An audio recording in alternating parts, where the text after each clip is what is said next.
মৌলা, তোমার রহমতের সামনে আমার গুনার তো কোনো অস্তিত্ব নাই মৌলা। আমার গুনাহ না হয় পাহাড় পরিমাণ হবে, বেশি থেকে বেশি আসমান পরিমাণ হবে, না হয় পুরা পৃথিবী পরিমাণ হবে।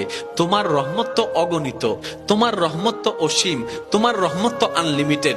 এবার রব্বে করিম বলে, তাহলে ঘাবড়াস কেন, তাহলে মন ছোট করস কেন? আরে গুনাহ করেছো তো করেছো, কি হয়েছে? একবার তো তওবার মাধ্যমে আমি রবের দরবারে ফিরে আই। মৌলা, ফিরে আসতে পারবো তো? দরজা কি খোলা আছে?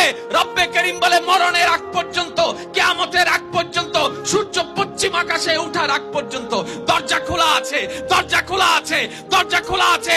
এবার বান্দা বলে, মৌলা 24টা ঘন্টার কোন টাইমে আসলে সেই দরজা খোলা পাবো?